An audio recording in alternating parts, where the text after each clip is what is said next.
Hi അമ്മി, ഞാൻ സെനോ ബിടിഎസിന്റെ എന്തുവാണ്. എന്റെ ആർമി എല്ലാം ഹാപ്പി ആയിരിക്കുന്നു എന്ന് വിശ്വസിക്കുന്നു. എന്റെ വീഡിയോ ആദ്യമായിട്ട് കാണുന്ന ആർമിയാണെങ്കിൽ സബ്സ്ക്രൈബ് ചെയ്യുക, സപ്പോർട്ട് ചെയ്യുക.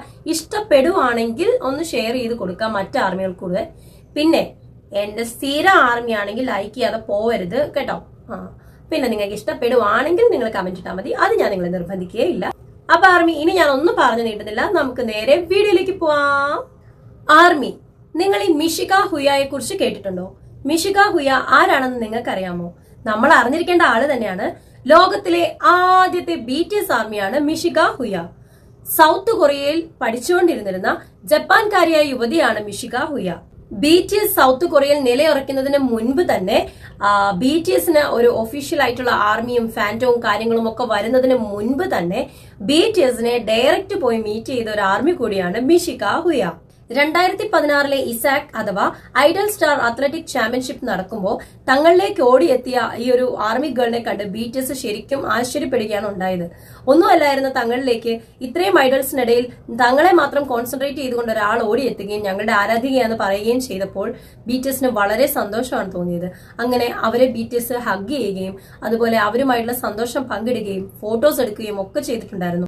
BTSന് വേണ്ടിയിട്ട് ഒരുപാട് കാര്യങ്ങൾ ചെയ്ത ഒരു കുട്ടി കൂടിയാണ് മിഷിക ഹുയ എന്ന് പറയുന്നത്. അവരുടെ രാജ്യമായ ജപ്പാനിലും BTSന്റെ രാജ്യമായ സൗത്ത് കൊറിയയിലും ഫാൻ ക്ലബ്ബുകൾ രൂപീകരിക്കുകയും അതുപോലെ മിഷിക ഹുയയുടെ നേതൃത്വത്തിൽ ഫാൻ ഗ്രൂപ്പുകൾ തുടങ്ങുകയും ഒക്കെ ചെയ്തിട്ടുണ്ടായിരുന്നത്. പറയുന്ന BTSന്റെ ആദ്യത്തെ ഫാൻ പേജുകളും കാര്യങ്ങളും ഒക്കെ തുടങ്ങിയിട്ടുണ്ടായിരുന്ന മിഷിക ഹുയ ആണ്. പക്ഷേ ഇവർ മരണപ്പെട്ടു എന്നൊരു റൂമർ കൂടി ഇവിടെ പരക്കുന്നുണ്ട്. കാരണം ഇവരുടെ സോഷ്യൽ മീഡിയ അക്കൗണ്ട്സും അതുപോലെ ഇവർ തുടങ്ങി വെച്ച ഫാൻ ക്ലബും ഗ്രൂപ്പുകളും ഒന്നും തന്നെ ഇപ്പോൾ ആക്റ്റീവ് അല്ല. അവരെവിടെയാണെന്ന് പോലും ഒട്ടുമിക്ക ആളുകൾക്കും അറിയില്ല. അവർ മിസ്സിംഗ് ആണോ, മരണപ്പെട്ടോ, ജീവനോടെ ഇരിപ്പുണ്ടോ, ഒന്നും ആർക്കും അറിയില്ല. പിന്നെ ഇവർ തുടങ്ങി വെച്ച ആ ഒരു ഗ്രൂപ്പുകളിലും ക്ലബുകളിലും ഉണ്ടായിരുന്ന ഓരോ ആർമി സെപ്പറേറ്റ് ആയി അവരുടെ രീതിക്കുള്ള ഗ്രൂപ്പുകളും കാര്യങ്ങളും ഒക്കെ തുടങ്ങിയിട്ടാണ് കൂടുതൽ ആർമീസ് വരാനും അതുപോലെ സ്ട്രീമിങ്ങും കാര്യങ്ങളും ഒക്കെ ഫോളോ ചെയ്യാനും വോട്ടിങ്ങും കാര്യങ്ങളും ഒക്കെ ഫോളോ ചെയ്യാനും ഒക്കെ തുടങ്ങിയിട്ടുണ്ടായിരുന്നത്. പക്ഷേ ഇതിന്റെ എല്ലാം ഹെഡായ നമ്മുടെ ക്യൂൻ ഓഫ് ആർമി എന്ന് വിളിക്കപ്പെടുന്ന മിഷിക ഹുയ എവിടെയാണെന്ന് പോലും ഒരാൾക്കും അറിയില്ല. എന്നാൽ ഇവർ മരണപ്പെട്ടോ എന്നുള്ള കാര്യങ്ങളെ കുറിച്ചുള്ള പ്രൂഫോ ഒന്നും തന്നെ നമുക്ക് ലഭിച്ചിട്ടുമില്ല.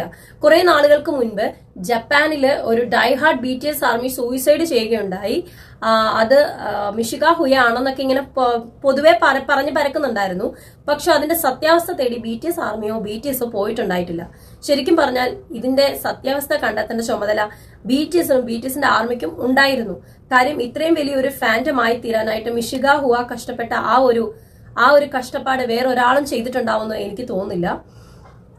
അതും സൗത്ത് കൊറിയൻ വനിത പോലുമല്ല. അവർ ജാപ്പനീസ് വനിതയാണ്. സൗത്ത് കൊറിയയിൽ പഠിക്കുന്നു എന്ന് മാത്രമേ ഉള്ളൂ. അവര് കൂടുതലും BTSനായിട്ട് പ്രവർത്തിച്ചെന്ന് പറയുന്നത് കേൾക്കുമ്പോൾ തന്നെ ഒരു അത്ഭുതം തന്നെയാണ് കേട്ടോ.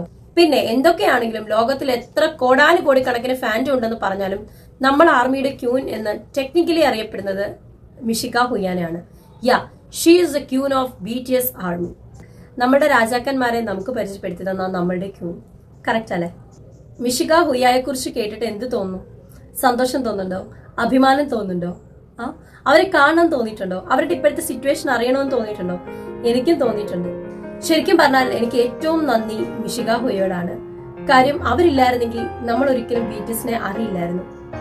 എവിടെയെങ്കിലും അവര് മാരേജ് കഴിച്ചിട്ടുണ്ടാവോ, അല്ലെങ്കിൽ അവർ ഫാമിലി ആയിട്ട് ജീവിക്കുന്നുണ്ടായിരിക്കുമോ, എവിടെയെങ്കിലും അവർ ജീവനോടെ ഉണ്ടാകും എന്ന് വിശ്വസിക്കുന്നു. എവിടെയെങ്കിലും അവർ ജീവിച്ചിരിപ്പുണ്ടെങ്കിൽ അവർക്ക് വേണ്ടി പ്രാർത്ഥിക്കുന്നു. കാര്യം അവരൊരു സ്ത്രീ കൊണ്ടാണ് നമ്മള് പല ആർമികൾക്കും ജീവിതം പോലും തിരിച്ചു കിട്ടിയത്. അതുകൊണ്ട് ഞാൻ ഒരുപാട് അവരുടെ അടുത്ത് കടപ്പെട്ടിട്ടുണ്ട്. എന്താണെങ്കിലും നിങ്ങളുടെ അഭിപ്രായം എന്താണെന്ന് വെച്ച് കഴിഞ്ഞാൽ എന്റെ കമന്റ് ബോക്സിൽ ഇടുക.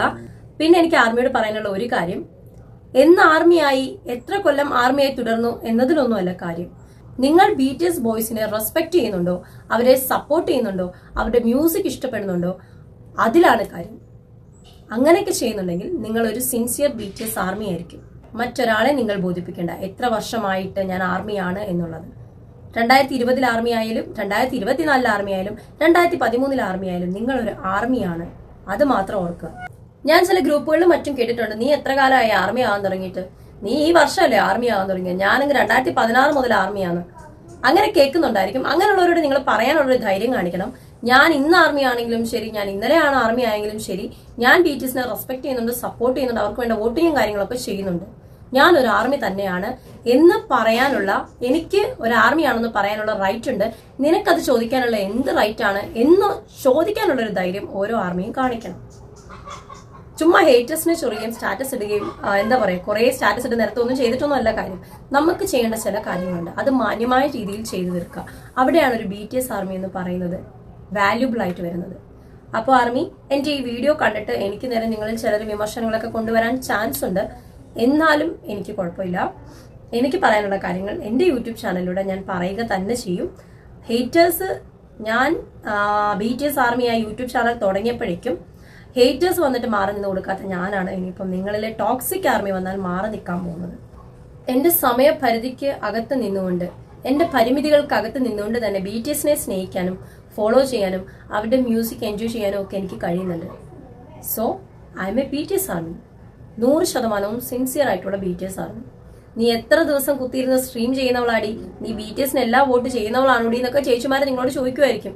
അപ്പൊ നിങ്ങൾ മറുപടി പറയുക, എനിക്ക് ചില പരിമിതികളുണ്ട്, ചില തിരക്കുകളും കാര്യങ്ങളും ഉണ്ട്. അത് വിട്ടാൽ എനിക്ക് കഴിയുന്ന അത്രയും മാക്സിമം ടൈം ഞാൻ ഇതിനായിട്ട് സ്പെൻഡ് ചെയ്യുന്നുണ്ട്. എനിക്ക് ആരെയും ബോധിപ്പിക്കേണ്ട കാര്യമില്ല. I M A BTS army. അത് എന്റെ മനസ്സിനെ മാത്രം ബോധിപ്പിച്ചാൽ മതി.